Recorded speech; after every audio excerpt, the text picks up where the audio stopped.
Hi YouTube family, Z4C Natural here, and I'm back with another video. And today I'm talking about the mistakes that I made in my hair journey that kept my hair stuck at shoulder length and above. So a lot of times on YouTube we see everyone talking about you need to do this and you need to do that, and we get the feeling that, you know, these YouTubers are perfect, their hair is perfect, their journey is perfect. But really, I think the whole reason why I have a channel is because I made so many mistakes, and I just want to be able to help people and for them to learn from my mistakes and hopefully not have to have as much struggle as I did.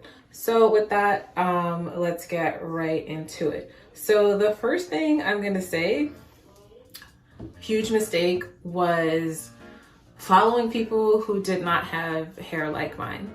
And so I know this is difficult because really, you know, the YouTube algorithm, I think it's just harder for true 4C naturals to get the attention that some of the other bigger channels do. But, you know, at the beginning of my hair journey, a lot of the people that I was following, like, they just didn't have hair like mine. And, you know, I feel like in real life, my hair is common, like real 4C hair.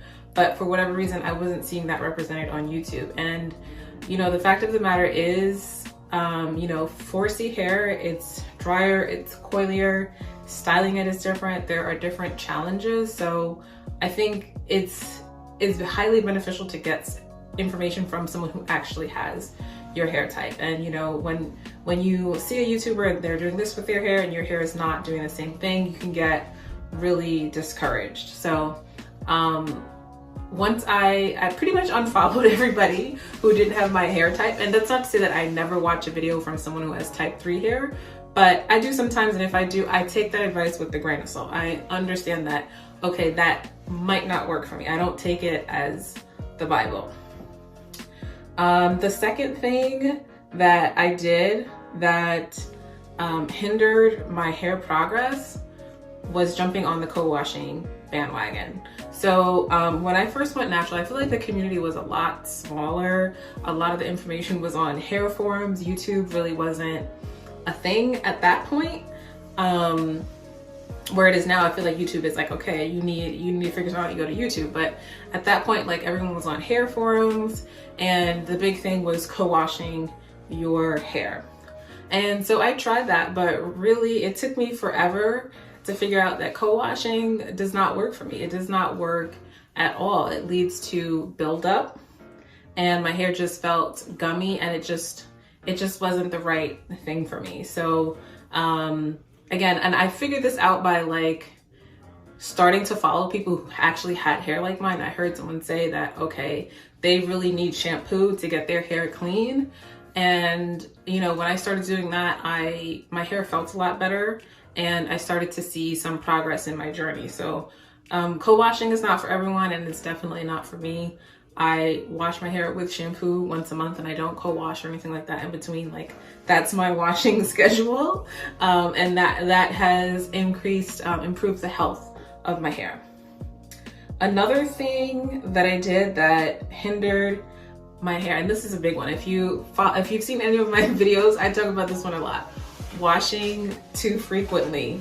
So I've tried every hair frequency for washing my hair, basically. I've tried everything. So before I started getting into healthy hair, my routine was always washing my hair once a week. That's just always what I did, even when my hair was relaxed from birth. That was just what I did. Okay, when I, you know, started to get into healthy hair practices, you know, people were saying, oh, you know, the reason why Black women's hair doesn't grow is because they don't wash it enough, and you need to wash it, and that's gonna, you know, increase circulation to your scalp, and, you know, your hair is gonna start to grow. So I did that. So I tried washing my hair daily, and I washed my hair daily for a long time. And what I found was that my hair just got worse and worse, drier and drier.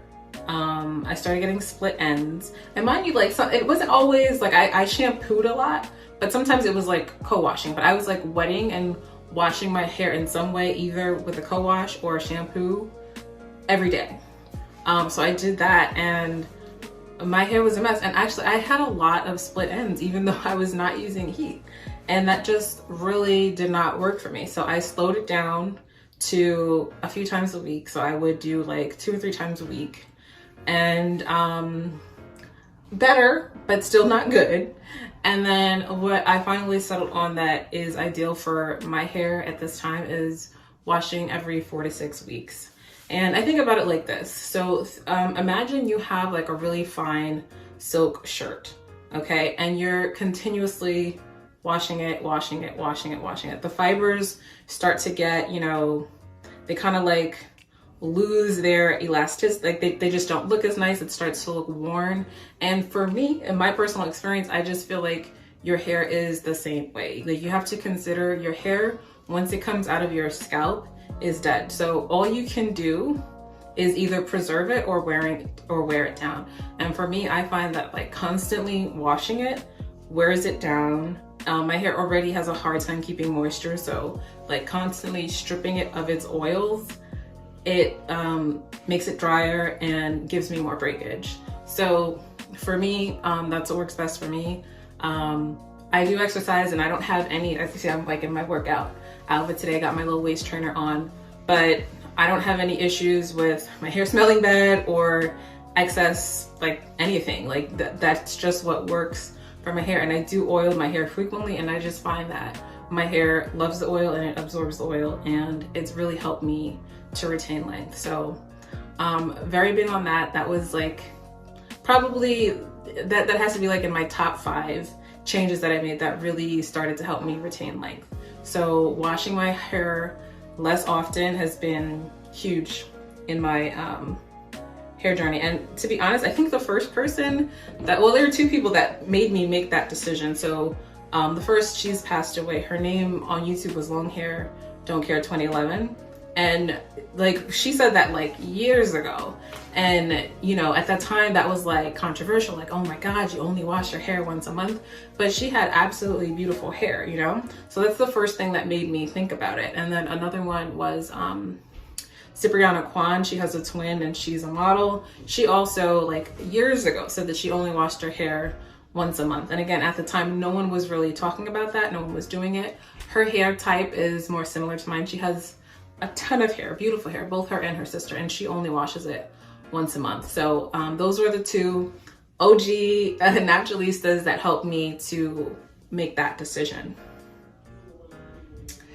Another mistake that I made earlier on in my hair journey that prevented me from retaining length was not knowing how to protective style my hair the right way. So 2 things. So I would think that, you know, putting my hair in a dry bun was protective styling, when I didn't realize at the time, like I probably was causing more breakage than anything else. Like the way that I put it in the bun and the fact that it was dry, it was a waste of time. And then number 2, like protective styling with weave. Now I know that works for a lot of people, but I have really fine, fragile hair. And I find that protective styling with weave, it just did not work for me very well. I would say the only exception was maybe crochet. I did retain length with crochet, but weaves, wigs, and box braids were absolutely the worst. Like real box braids where you like individually braid each section, horrible for my hair. I always ended up with a ton of breakage and my hair would always be thinner afterwards, and I didn't really see a lot of retained length. And I found over time that, you know, my hair just doesn't like the added fake hair. I think it's the weight for the box braids. It's just too much for my hair. My hair is too fine, too fragile for that. If I were to do it again, I probably would do maybe like, you know, like the really big box braids where you only have like maybe 10 or 12 on your entire head, not the micros, not anything else. And I think like the fake hair made my hair very dry. So I find like if I want a protective style, what I have to do is make sure my own hair is moisturized and then either braid or twist my own hair and make sure that my ends are tucked. So I can tuck my ends by either putting in a bun, like a roll, or by doing my hanging bantu knots at the end. So for me, that's the right way to protective style. And if I want to protective style, that's what I'll do to help me retain length. So another mistake that I made was not understanding how valuable low manipulation styles are. So everyone was talking about protective style, protective style, protective style. And everyone was doing like weave, weave, weave, hide your hair, hide it under a wig, hide it under a sew-in, hide it under box braids. But really, you know, the way my hair is set up, like low manipulation styling is like just as good as, if not better than protective styling. So I do a lot of low manipulation styles right now. I'm wearing a braid out. So technically a braid out is like a hybrid because you have to have the braid in first, which is a protective style, and I always wrap my ends and then I wear it out like this. So, and I use like 8 big braids.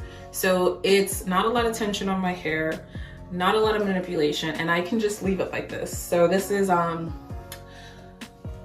don't know, this is probably like 2 weeks old. And all I do is, you know, apply my oil. I have my hair growth oil that I apply on my scalp, and then I just put my bonnet on at night, and then that's it. In the morning, take my bonnet off, shake it, and I'm good to go. And I don't really touch my hair again until I want to wash it. So low manipulation styling for me, super valuable. I also like that I feel like I just enjoy my hair a little bit more. You know, I get to have it out and just feel like all this work that I'm putting into my hair, I get to enjoy it. So I really like low manipulation styling. So I'm not saying that protective styling doesn't have a place, but I mean, I definitely wasn't doing it the right way for my hair, and low manipulation styling is amazing as well. And then I'm gonna say the last mistake that I made was not knowing my hair porosity. So porosity, like when I first went natural, it wasn't something that people were really talking about. And your hair porosity just means how easily your hair accepts water. So I have low porosity hair, which means it's a little bit slower to accept water or any type of product. So for me, that means that if I, you know, for most things, I have to apply heat for them to be effective. So if I'm deep conditioning, if I don't use heat, it's just not effective. It also means that using too many products will give me buildup. And for me, buildup means breakage, because my hair is so fine. When you get that little buildup on it, it just, you know, it like clumps together and it breaks. So knowing my hair porosity, knowing that, okay, if I'm deep conditioning, I have to use heat, and knowing that I can't layer a billion products on my hair because it's gonna just give me buildup. It's not even gonna penetrate into my hair shaft. It's not even gonna work the way I want to. That has changed the game for me. So I definitely encourage you to try and figure out your hair porosity.